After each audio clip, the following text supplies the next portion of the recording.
years. So after I unfortunately stopped breastfeeding, my baby started to get better as far as her jaundice goes, because she just could finally get more calories in. And even though she wasn't out of the woods yet, she was still much better, and she wasn't in danger anymore, so to speak. The hospital still put her under the lamp for the 3 remaining days that we could stay in the hospital, and she was just doing better, which was the most important thing in the end of the day. I still felt like it's a short-term solution at a high price, but I don't know, the hospital just continued to say that the short-term solution was the most probable solution that we had. And I mean, I was desperate to get her well, and that's exactly what happened. She started to feed better, and so she started to gain weight, and that was the only thing that mattered in the end of the day. My boyfriend could not stay over. Obviously, he needed to leave by 8 o'clock or something. He always overstayed his welcome. It was fine until they told me that I'll get a roommate, and yeah, that just sucked. That just totally sucked for me when I realized that I'm no longer to be alone in that room, which was obvious. You can't just expect to be alone in a room in a hospital. I was lucky, and I appreciated every second of it, and I knew that my situation might change any day. And of course, right after the whole absolute catastrophe that was my breastfeeding ending, they told me, just to top it off, that I'm getting a roommate. And at this point, my boyfriend, and I'm not sure if passive aggressively or not, he denies it, but I think it was passive aggressive on his part. He told me that we shouldn't pay for a family room, and that he'll be staying at home, and that he'll be just visiting me at the hospital, and I can stay in the room that I'm already in, because now that I'm not breastfeeding, I'm getting a little bit more sleep, and he'll just take care of her during the day, and I can sleep as much as I want, and I'll take care of her during the night. And I was so over fighting with him, and I felt so guilty that I just took it. And he ended up later saying to me that we should have just taken the family room right off the bat before this whole thing happened, and he would be there for me. He would be here to let me rest, and he would obviously not, quote unquote, let me make this decision to stop breastfeeding, which again, we're both kind of happy with the decision, because our baby is very healthy, she's very well fed, we're both as well rested as you can get, but it's as good as it gets. So we did not really experience, as of now, any downsides to bottle feeding. So we kind of ended up liking that. At least my boyfriend is happy that he can feed her, that he can be as much involved in her, life as a mother can. He loves that, because that's exactly what he wanted. He always wanted a child, and he wanted to be active in the child's life. So immediately in the hospital, when he started giving her the bottle, he already loved it, and he already was telling me that this shit might just work out perfectly for both of us. I feel like there's not enough room for a mother to be selfish and to put herself first, and I honestly have some respect for mothers who do that, but it's just, I don't know, the line between being a selfish dick at a cost of your child and protecting your limits and boundaries is very blurred, and it's very hard, and everyone's limit is different, but mine I crossed, and huge source of shame and guilt and pain for me. And yeah, every benefit that I had from bottle feeding, I could not enjoy it for like months. After we returned home from the hospital, I did not drink, I did not smoke weed, nothing. I couldn't bring myself to do it. It was disgusting for me. Like, I felt like if I do it, then that's the reason why I did it. And it's just so hard. Like, I ended up starting to smoke, obviously, and I realized that it's not smoking that I craved. It's just, I missed the simple life. I missed just a relaxation. I missed my mind being calmed and soothed. And the way we arranged our apartment now, I made a very, very soothing environment in just exact the way that I want. And I don't need to smoke weed anymore to feel that feeling that I craved. And the way my life is now, I realized that I don't really need weed. I thought I did. I thought it was needed for my mental health because my living arrangement were kind of different, I guess, or I just didn't realize what I had. It's hard to explain, but my point is, I thought I needed weed, but I just needed a peace of mind. Like, I needed just some old-fashioned relaxation, and I now learn how to achieve it. But yeah, so back to the hospital, I started to get a little bit more sleep, even though I still had to bottle feed my baby every 2 hours. So it wasn't nothing to write home about. The way we lived our life now, my boyfriend and I, he came late during the day, like 1. He constantly like overslept. He just wasn't bothered anymore. But then he just completely took over the baby duties and he let me sleep. I slept for like maybe 4 or 3 hours.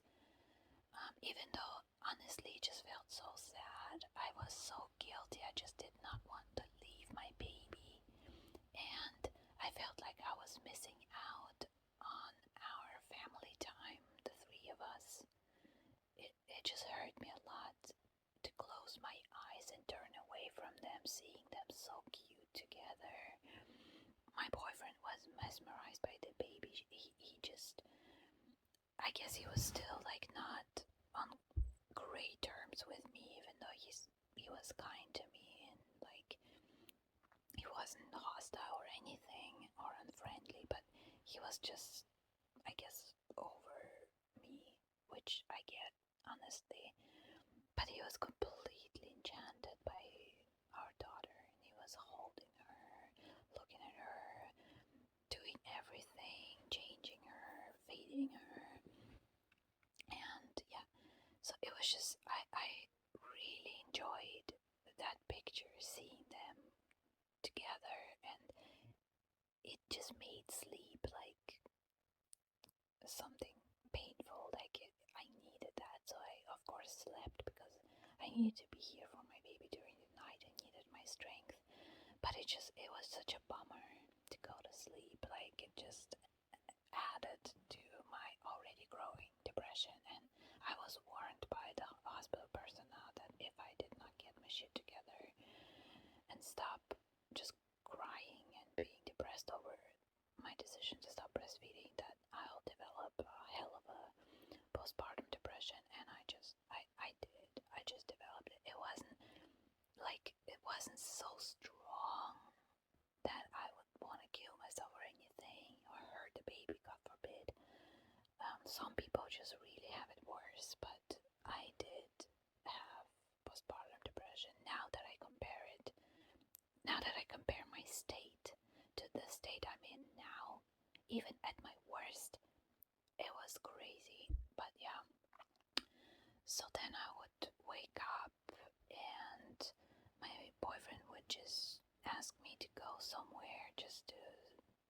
change the scenery and we'll go to this parents' room, I guess, where you just hang out with the baby, or we'll go to this like hospital park when the baby was under the lamp. We'll just hang out together. It was fun, and the mood between my boyfriend and I started to improve. We were chatting, admiring the baby. I don't know, my guilt overshadows every other feeling. If I had to point out one feeling that I felt in the hospital when I was supposed to be enjoying my newborn and my new life, the guilt would just always come first, and that's such a bummer. It's so sad. But whenever I could get over myself long enough to enjoy the happiness that I had in front of me, it was so perfect. She didn't cry unless necessary at all, and I was in shock. I already expected the worst, and so when I found out that this is the baby that I get, I was so grateful and so in awe. And she would, whenever she started to get hungry, she would start doing those crazy angry faces, and we called her demon baby. Like the demon baby wakes up. It was the funniest shit, and I love her to bits already, and it was just, honestly, it was fun, and it is fun being her mother. I do like it. It's hard sometimes, and I have my fair share of being overwhelmed, and motherhood and parenthood, it's just normal to be overwhelmed sometimes, but in general, I feel now as I felt then. I love it. I like being her mother, and I hope I'm a good mother to her. I'm trying to be as kind and loving as I can, and it's just, I like it. But yeah, whenever our baby would be under the lamp, we'll go to this hospital park. It reminded me of an asylum. It suited my state of mind well. And would just hang out in there. My boyfriend would just take my hand and and just ask me to go, and come on, you can enjoy some sunlight, and he would just convince me, and we'll go. And the first time he convinced me to go there, when the baby was sleeping under the lamp, it was actually life-changing, because I immediately started to want to do some very slight exercise, and the walking felt very nice, and the sun, and just a change of scenery. I loved it, and we were just chatting. It's so sad that he wasn't there. I regretted it, because combined with me deciding over his head that I'm not breastfeeding, and then just the decision to not invite him to the birth, I just fucked up real bad with this. And although it wasn't out of spite, it was this decision was fed by him not being emotionally involved with my pregnancy. I just did not feel like he even belonged in that room. It was my journey, and when I felt like I wanted to be alone, I felt like if I feel so strongly that I want to be alone in this the hardest moment of my life, then I just did not feel like he would care. So I did not have much arguments to invite him, I think I'm not explaining myself correctly, but you know what I mean. I regret it, and I wish he was there, and he deserved it. And I don't know, but back in that moment, being alone was great for me. It was exactly what I wanted. I did not want him there. I did not want my mother there. I did not want anyone there. So I made what felt like a decision at the time, and it just says a lot about my mental state, I guess, and my mental state during the pregnancy as well. And it's just sad. It's sad that things had to come this way, but I don't know, when I pleaded and begged him during my pregnancy to be there emotionally for me, and he just couldn't give me what I wanted, because that's who he is. He's like emotionally just not connected at all with himself. He does not know how to feel. It's just very rare that he shows any type of emotions, because he was just severely, like, mentally and physically abused by his father, and he does not have a role model, I guess. He had to suppress his feelings his whole life, and I get it. I get that it's very hard for him, but if your pregnant girlfriend is begging you to be more present, to be just, I don't know, more involved mentally, and he just doesn't do it, like, I don't know what he expected when it came to the birth. Like, I was alone, and I continue to be alone when I give birth. In my head, I made this decision. He wasn't close enough to me so that I would feel like he's an extension of myself, to see me screaming like a wounded animal. I was ashamed, I guess, and he did not feel like an extension, that I would not be weirded out by his presence, I guess. I feel like I'm painting a very skewed picture of him, where you as listeners might just start to hate him, but I'm talking about the bad parts because they affected me most. But as far as, like, being a decent person and taking care of me and being like a good father and a good man and providing and being kind, that's what he is. Like, he is a great father, a great boyfriend. He does everything around the house. I just wish it was just all a funner experience, and I don't know if that's just stupid. I don't know if there is one person on earth who had like a paradise of a pregnancy and birth, and everyone that they wanted to be there was there, and everything, no regrets at all. Like, I don't know, we all have our fuck-ups, our regrets. But I guess I have mine, and yeah, I don't know. But enough of this shit. So one time, my baby was under the lamp, and my boyfriend and I were just chilling, and it just took a while. Like, we were waiting and waiting and waiting, and they still did not return her to us. And of course, I started to, like, be antsy and nervous and missing her, and immediately the guilt hit me like a brick wall. Every time something remotely bad happens to my baby, immediately this guilt still, like, pierces me. And so we went to the nurse station to ask about her baby, and the Satan nurse was there, the person that convinced me to stop breastfeeding. I did not tell my boyfriend that she was the one, because I did not want him talking to her. Like, he's not confrontational. He's not the type of person to pick fights. Like, he's polite.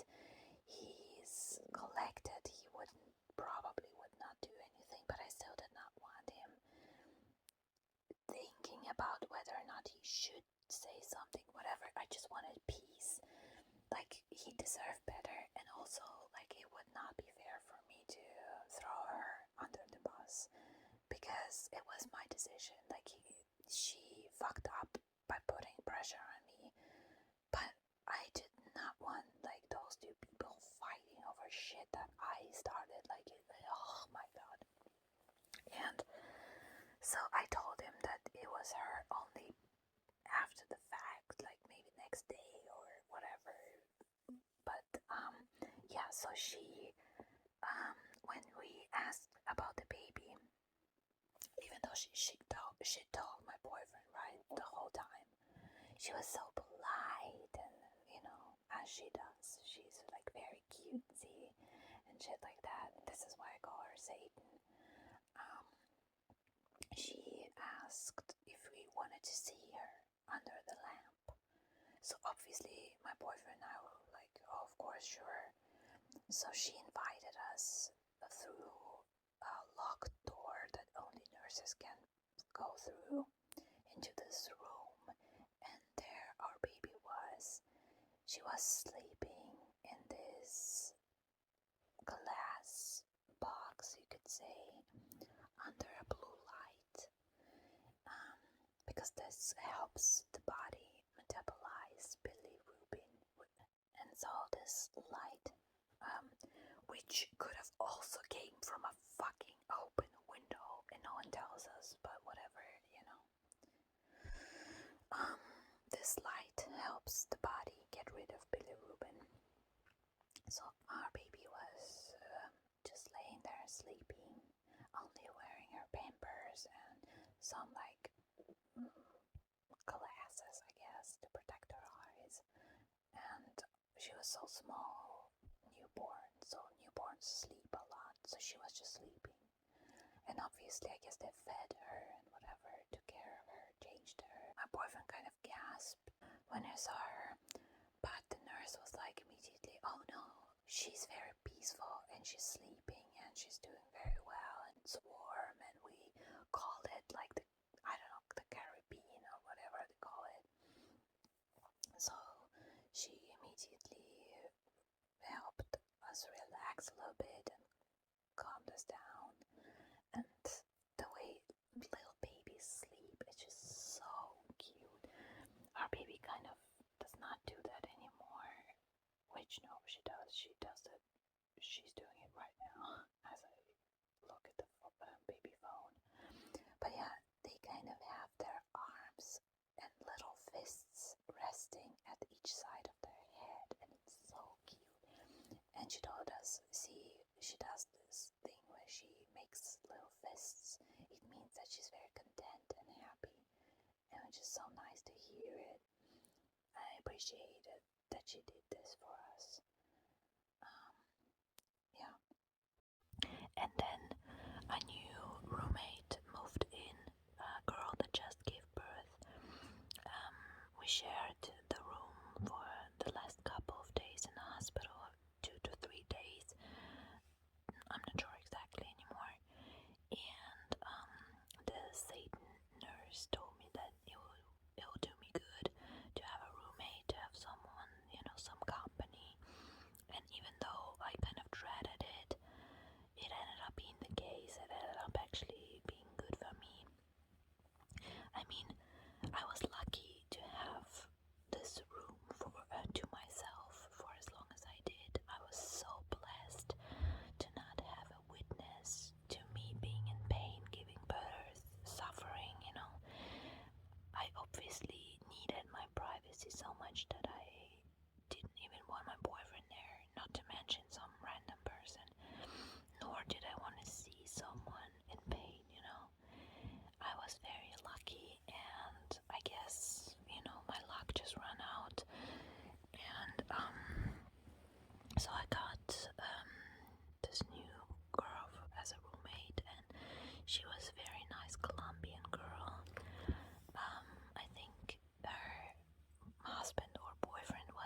just felt like more experience compared to her. It just threw a different light at my situation, where I kind of realized that I could have.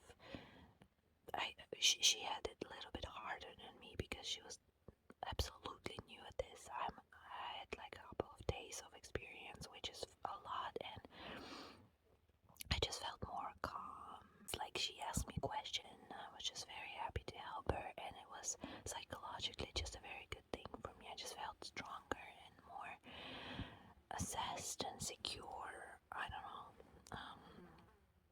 And due to the fact that I didn't press sleep, I just slept when my baby was either under the lamp or with my boyfriend, and I just didn't give a fuck if someone was in the room talking to her or if it was light out, and I could sleep through anything and everything. And at night, I would just go through the motions of feeding my baby and changing her and doing this and that and the third, and I was just becoming good at this, you could say. And my baby barely had to cry at all because I was on my shit immediately. And I don't know, I guess she was feeling better with me there, actively like encouraging her. And I did not give her any unsolicited advice. I was just encouraging her, asking questions from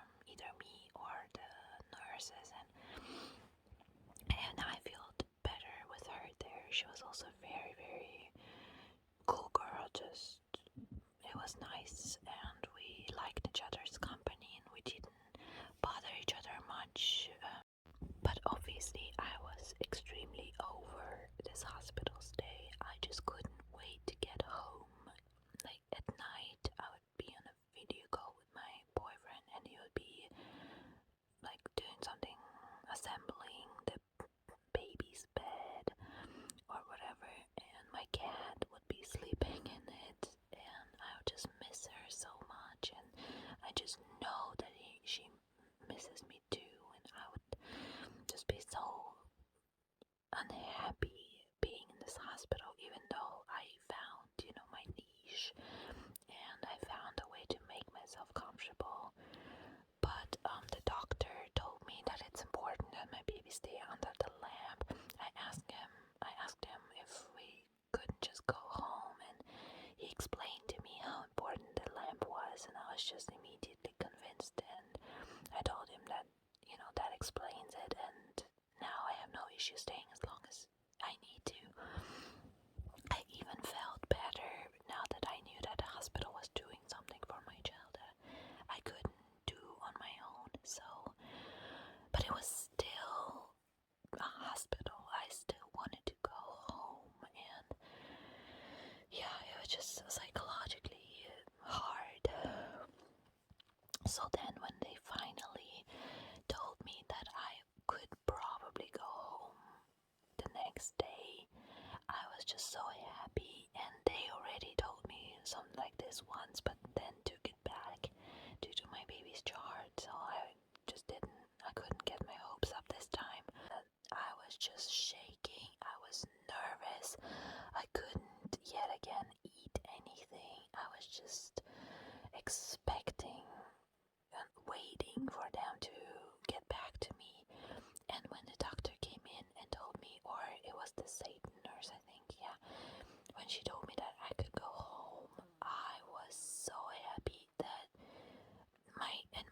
my roommate, she knew how much I wanted to go home, how fed up I was. She cried for me. She was so happy for me, and she was just so empathetic, and just such a nice girl. I mean, she could get a room for herself, but I don't think that she would be alone for long. The hospital started to fill up, and you could see that the nurses were all very engaged and had no time for anything, and not in the mood constantly and whatever. I was just so fed up with this whole thing. So then we were waiting for ages for my boyfriend to spontaneously come get us, and I was so anxious to get home that I actually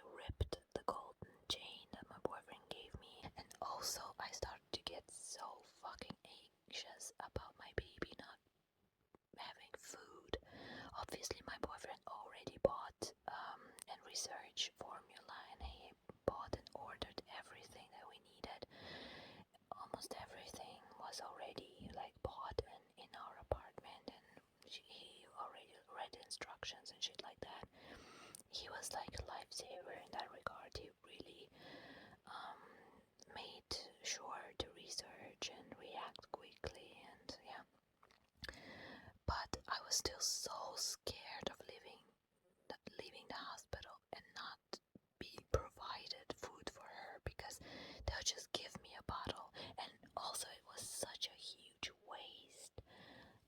She would drink so little every 2 hours, and the whole little bottle needed to be discarded completely every 2 hours at night, during the day, whatever.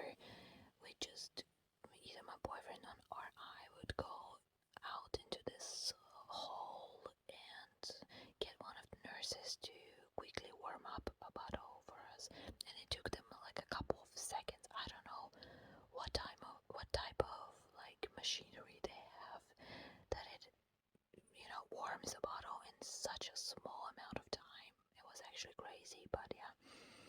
And it was just this whole like ritual at night, me just, while my baby slept, just reading, listening to ASMR, and then she would start to wake up.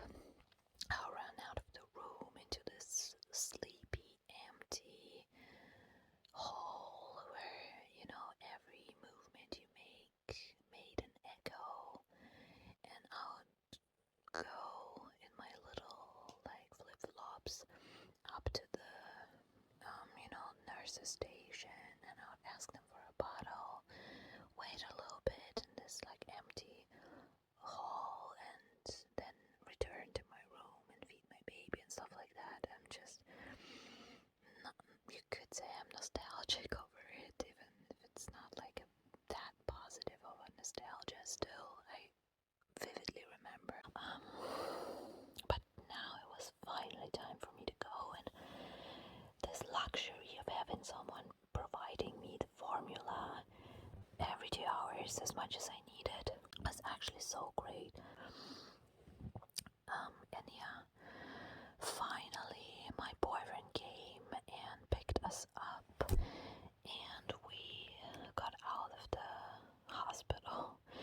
I made sure to go to the forbidden wooden door one last time. I made a quick, incognito picture of it while no one was watching, but I was kind of shaky and doing it on the down low, so the picture is blurry and it's so creepy. It's like it has this eerie feel to it that's just perfect. It was just exactly how it felt. And then we just said our goodbyes. I was so sad that I never got to see the midwife that helped me give birth. She was such a nice person, and I wish I could give her something like a gift. I asked her for this little tiny giraffe beanie that I still had, that they put on my baby girl's head right after they kind of gave her a wash and gave her back in my arms. And I asked her if I could please maybe give them like some amount of money and just keep it as a keepsake. And she was like, "Oh no, you can keep it if it has sentimental value for you. It's all donations from parents, so feel free to keep it." And I was just so happy, and I actually really wanted to donate some clothes to the hospital when we give back, but after the whole fiasco with breastfeeding and shit like that, I was just resentful for a long time, and I guess I should have still donated. But then they closed the station and the opportunity was missed, and I still regret it. Like, I wish I could have given back to, the babies, because I never needed any type of clothing for my baby. They would provide fresh things whenever I needed, them, and they would change my baby themselves whenever they picked her up for something, and they would constantly return her in new clothes and shit like that, so I never had to provide anything. My boyfriend and I and our little baby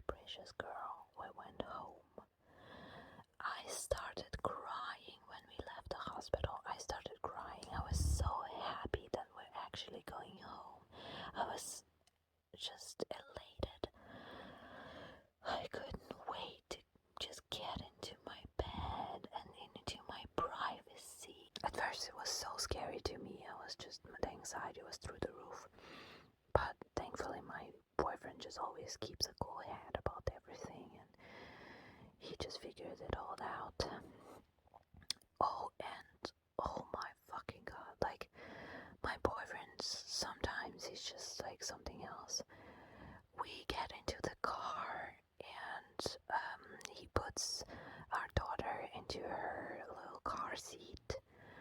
Everything is good and fine, and then while he moves from like the baby's side of the car to his side of the car, the fucking car starts slowly, ever so slowly, rolling down the fucking street, and I started fucking screaming, what the fuck, the car is moving, and he jumped in the car real quick, and I guess something about the brakes or whatever, and I sound so fucking stupid. I should really get my driver's license, bro. But whatever. So it was, oh my fucking god. It is just our luck. It's just, of course that shit happened. Of course we took a brand new human from the hospital, freshly born, and immediately endangered her life. Like, it's not like something bad would have happened.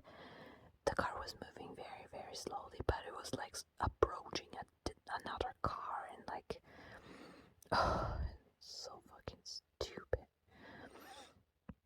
But then, the rest of the way we drove home, and I was like dying of being anxious and happy at the same time, and yeah, it was just so nice. And the baby obviously fell asleep in her car seat, and we just carried her home in the car seat. And you're not supposed to put the car seat down on any elevated surfaces, so we just randomly put her in the middle of the living room because we didn't want to wake her. We wanted to give her some time to sleep. It was already like almost feeding time, so we put like 10 more minutes or so. She wouldn't be in there for long. And my cat came out. She was so happy to see me. I took my time with her. I went in a different room with her, and we started cuddling, and I kissed her, and she was purring, being just very happy with me there. And I just made a point to show her that, you know, she's important to me, that I missed her.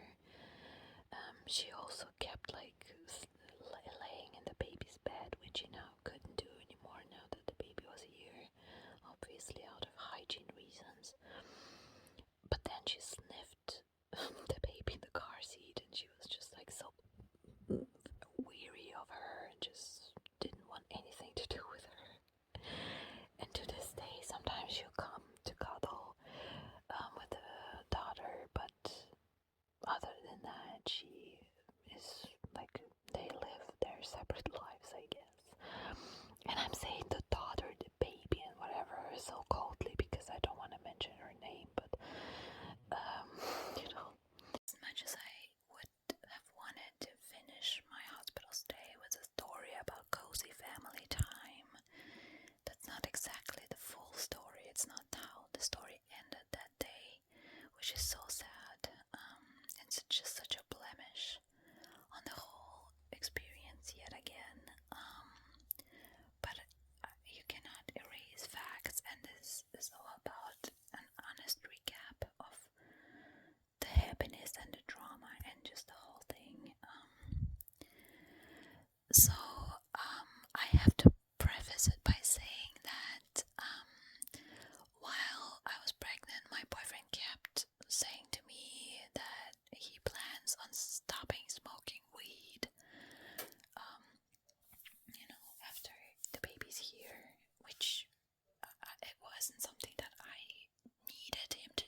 babies and to be responsible about it and just do it occasionally, not like daily like we used to, because obviously the baby does not allow for that lifestyle anymore.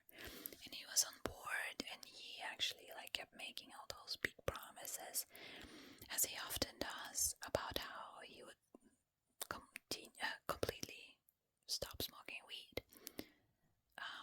No one forced him to, no one asked him to, he just said that shit. And of course, when the baby was born, when we were on the phone while I was in the hospital, he was continuing to smoke weed. And I was just already like, yeah, but you know, you're not making the preparations mentally. Are you just planning on cold turkey quitting while the baby's home the first day? You know, it's kind of not ideal. Like, if you plan on quitting, you should have started early so that the most depressing phase is already past once the baby's here. Because why should the baby have to quote unquote deal with the shit? You know, why should the baby's first days with you be while you're preoccupied, whether you want it or not? It is a force to be reckoned with. You can't just think things away, you can just ignore things out of existence. And my boyfriend, he's just a child as far as that is concerned. And so already it's been a disappointment that he never planned on just changing his life yet again. You know, like, point of contention during the whole pregnancy was the fact that he was just expecting his life to not change at all, and mine changed extremely. And yeah, but one thing I made certain to say was that I'm not playing about like being non-sober around my child. That's not cute. That's fucking dangerous. And she's so vulnerable. She's so little. She has jaundice. We're not doing any of this shit. No matter how secure you feel in your capacity to do things while on weed or alcohol or whatever, it's just never that fucking serious. And I'm saying that as an addict, you know, mental addict that just likes weed and benefits hugely from smoking weed. It's never that fucking serious that you have to be stoned while being a caretaker of your child. And he could smoke whenever, you know, I was in charge of her, so to speak, and he was like minding his whole business. He could do what he wanted. But even like back then, we even like discussed that he would be just smoking outside of the house with his friends or whatever, and not in home anymore. And so I went to sleep, and he stayed with her. We made her this like safe, huge baby nest, you could say, in the living room, and it's not adhering to the rules of safe sleep that we took very seriously, but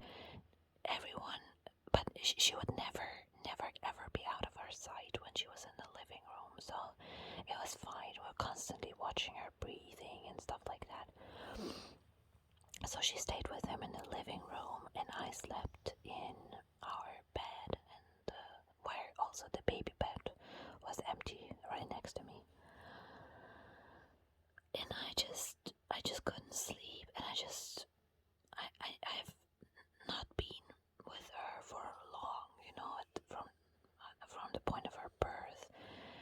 I guess I missed her. I worried, and just something told me to look for her.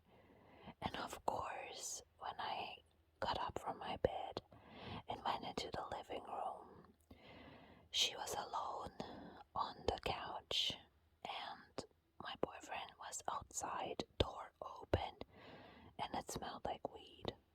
Like, it wasn't like the whole room was not stinking of weed, but you could smell it a little bit, and I just knew he was outside smoking. And I did not want to have this discussion outside where the neighbors could hear it, because I knew I would be losing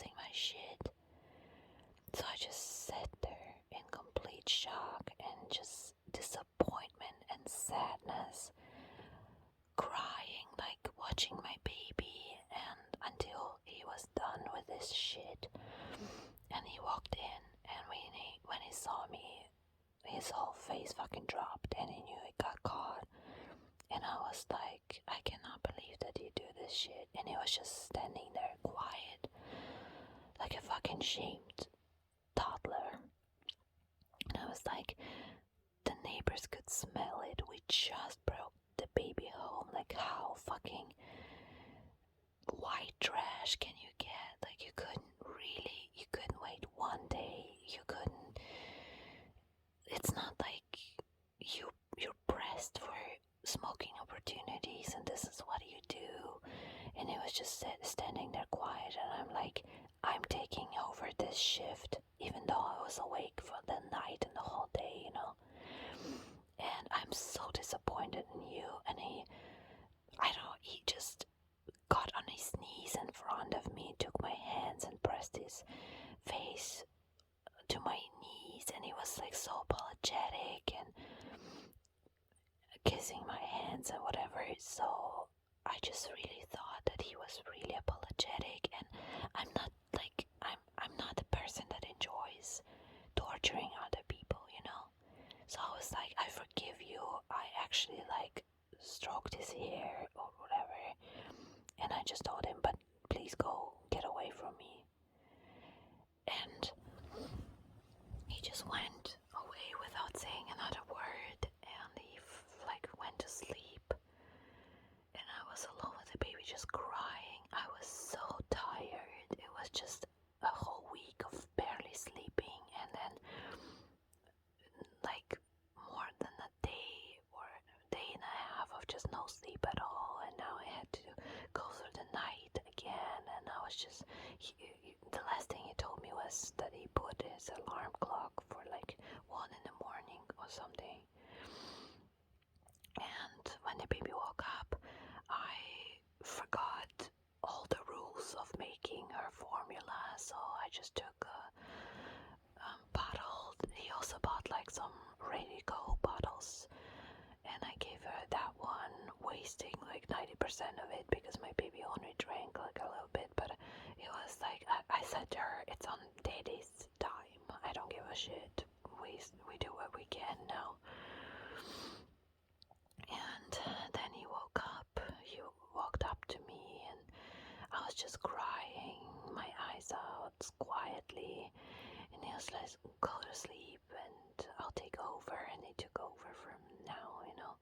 But then, despite him being so apologetic and shit, that moment, the next day he felt like when I told him that I forgive him, that the conversation was over. And to this day, and I told him this so many times, to this day I hate him for how he handled the situation. It was like someone else took over his body. I just really couldn't deal with being treated that way. The way he never like really apologized. He just woke up the next day and he never like approached me with an apology. And I never talked to him, so he just didn't talk to me, and I just felt like I was owed an apology. And he was just disrespecting me and treating me like shit, and every hurt and pain that I experienced during the pregnancy just was risen up in my mind, and I was just so spiteful. And then I just started a fight with him, and I ended up doing something fucking crazy and unthinkable. I actually started hitting him on the head while he was holding the baby, which is so fucked up. And yeah, it was not okay. But I was losing it. I was losing my mind. My hormones were through the roof, and I was so upset, and there was just such a build up towards it. And I felt like his behavior was unexplainable and unforgivable. This nonchalant shit that he pulled, that he didn't even feel guilty over. Like, I don't know, maybe for someone's not a big deal, it certainly does not warrant hitting him. I know that. But, and before that, I was like telling him that I want to break up with him, shit like that. So when I hit him, he was like, now I'm breaking up with you. And I started apologizing to him, and it was just a mess. Like many new parents can confirm, and statistics can confirm too, that the first, months and year of your child's life, you have fights like nothing you can imagine. It gets like dirty, and that was like the worst kind of fight ever. It was just so crazy, and of course we apologized and we made up, but it was just, he ruined this first night that we could have just been there as a family. He just ruined it. He had no integrity not to smoke, and he explained it to me that he wanted to test the waters. He wanted to see how, well, it will function when he, and I'm just like, you're a fucking addict. Get a hold of your fucking self, you fucking loser. I stopped smoking for like the whole pregnancy, and you can't even do it for one less day. Like, you're a fucking loser. And I was just insulting him left and right and being so fucking angry, and he was angry at me back, and we just, oh my god, if we could just murder each other with words, we would have. And all the while the poor baby was sleeping in our arms, not even hearing us, because thankfully newborns, they sleep like nothing can wake them up, basically. Well, some newborns, certainly ours. It was just a huge ass fight where both of us fucked up real bad, and yeah, I think hitting someone is just unexcusable, and yeah, I just fell very far, but in my eyes, what he did was also inexcusable and shitty. Like, and again, like, I don't say all those great things that my boyfriend does. So I paint a skewed picture of him because it's more important to me to name those negative things because they left more of a mark. But I have my reasons to stay with him. It's not out of desperation or like because I'm so in love and enthralled.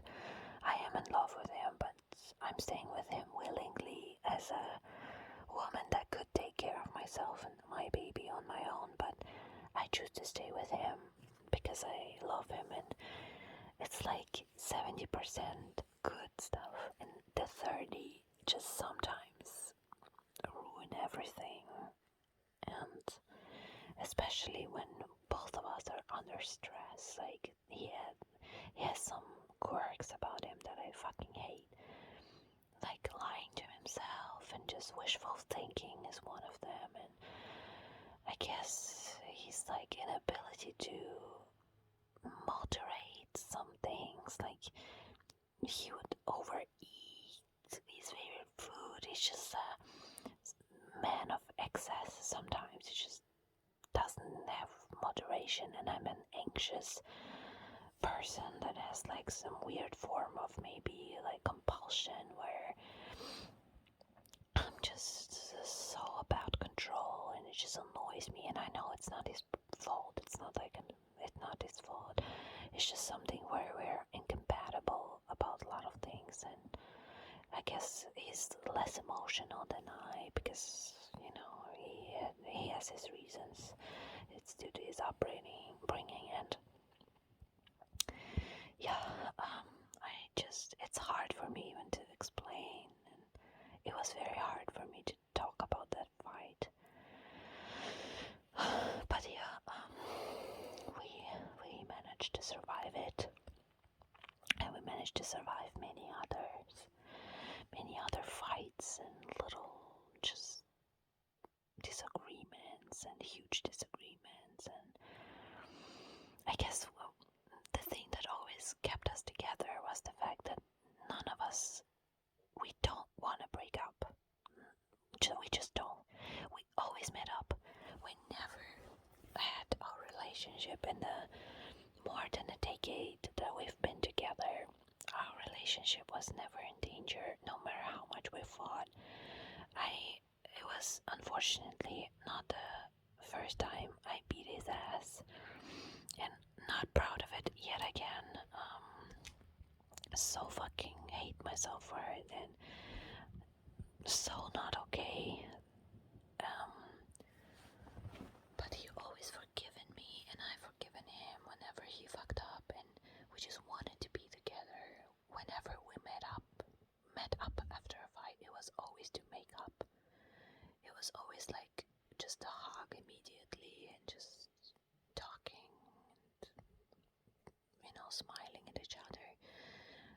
He always made me feel like he loves me, and no matter what I do, he forgives me, and he never made me question if he wants to be with me ever. And it's just, the pregnancy really hurt us because of our differences and the way we saw the emotional side of it. And the time after our baby was here also was so challenging. Everything was just multiplied by 1,000. Every negative thing about the relationship is just so under a looking glass, like not a looking glass, like a magnifying glass. And oh my god, never have children with someone where you have a rocky relationship. It will not survive. Your life will become a living hell, and then you become a single parent. It just is what it is. And we had a very nice relationship with a couple of opposing character traits that annoyed, the other person, and it just became such a huge ass deal in this trying time. So yeah, I can't stress it enough. You really need to be able to pass the test of so much stress and anxiety and not being able to sleep.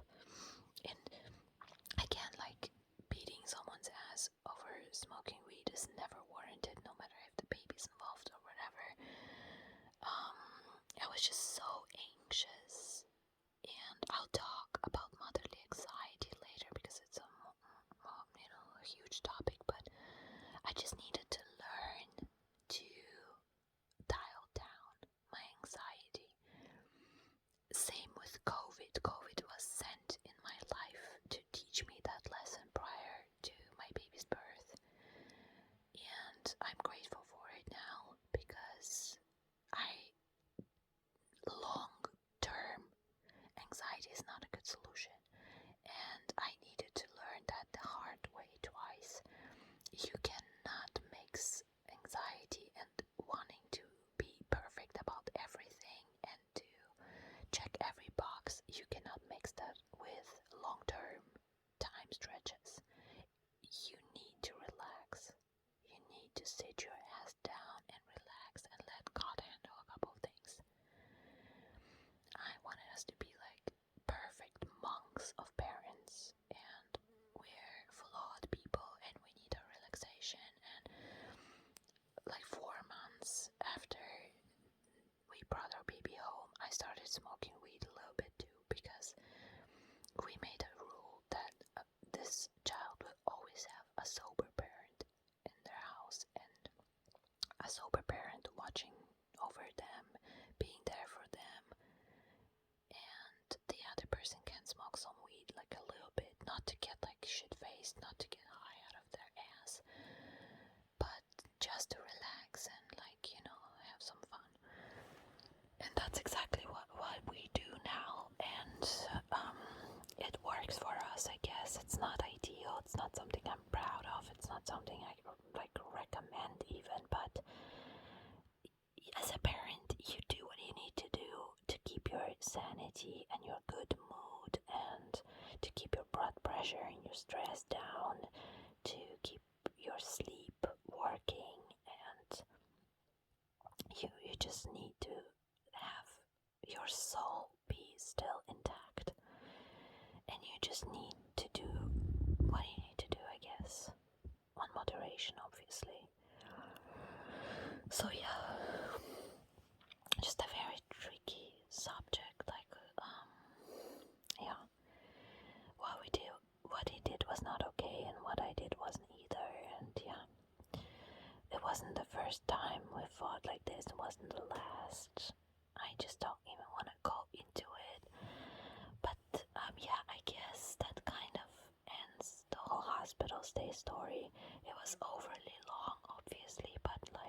again and again. I just wanted to document the whole thing with like tiny details, and have it as a time capsule. So thank you for listening to my rants, for being patient with my long-winded story. I hope it was, if not entertaining, then relaxing and you could sleep all through it. Have a nice day.